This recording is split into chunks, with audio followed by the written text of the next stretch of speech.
Bem-vindos! Hoje vamos fazer uma viagem no tempo até uma das cidades mais misteriosas e, acreditem, mais avançadas do mundo antigo. Estamos a falar de Mohenjo-Daro, uma metrópole que há mais de 4.000 anos parecia já ter vindo do futuro. Vamos lá descobrir porquê? Então, pensem nisto por um segundo. E se uma cidade com 4.500 anos tivesse um sistema de saneamento melhor do que muitas cidades europeias há poucas centenas de anos? Parece ficção científica, não é? Mas não é. É a pura realidade de Mohenjo-Daro. E é só o começo. Ok, vamos mergulhar no primeiro grande segredo, o seu projeto urbano simplesmente genial. A maior parte das cidades antigas, bem, elas cresciam de forma caótica, umas casas em cima das outras. Mohenjo-Daro? Nem pensar.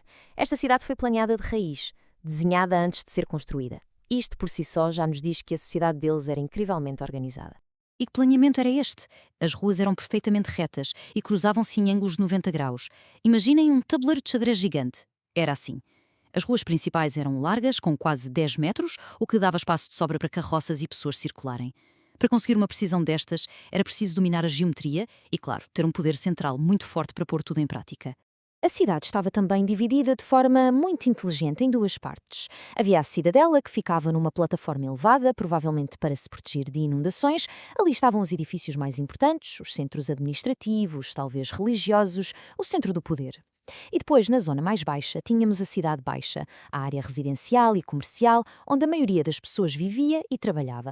E há outro detalhe que é absolutamente genial: a padronização. Quase todos os tijolos usados na cidade eram cozidos em fornos e tinham exatamente o mesmo tamanho. É como se tivessem inventado as peças de Lego há 4.500 anos. E o que é que isto permitia? Construções super rápidas, estáveis e resistentes. E claro, isto só é possível com uma produção em massa, centralizada e muito bem organizada. Agora, preparem-se para o que é talvez a maior proeza de engenharia de Mohenjo-Daro, o saneamento. Isto é de outro nível. Quase todas as casas tinham a sua própria casa de banho privada.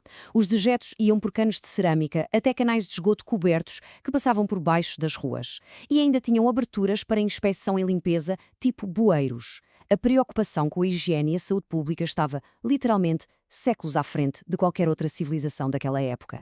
E o grande símbolo de toda esta mestria é o chamado Grande Banho. Fica lá na cidadela.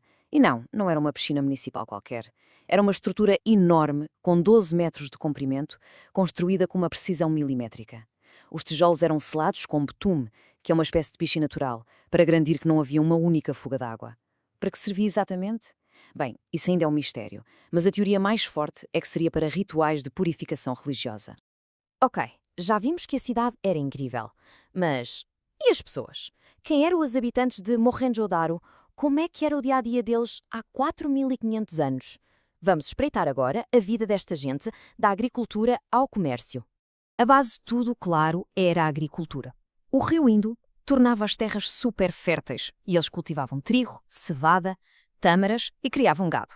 Mas atenção a este facto: eles foram os primeiros no mundo a cultivar algodão. Sim, foram pioneiros num produto que, mais tarde, se tornaria valiosíssimo.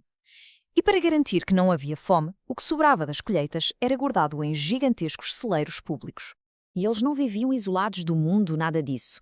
Mohenjo-Daro era um verdadeiro centro de comércio global da antiguidade. Eles exportavam os seus produtos de luxo, como o tal algodão, e joias feitas com pedras semi-preciosas, e importavam as matérias-primas que não tinham, como o cobre e o estanho. E importavam de onde? De sítios tão longínquos como a Mesopotâmia, que é hoje o Iraque. Imagine a distância. E claro, para um comércio desta escala funcionar, era preciso uma coisa fundamental: confiança. E como é que eles garantiam isso? Com um sistema de pesos e medidas totalmente padronizado. Usavam uns cubos de pedra perfeitamente calibrados para que 1 quilo em Mohenjo-Daro fosse o mesmo quilo em qualquer outro lugar. Isto garantia que as trocas eram sempre justas. É mais um exemplo incrível da organização desta sociedade.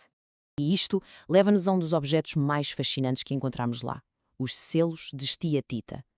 A esteatita é um tipo de pedra macia, fácil de esculpir.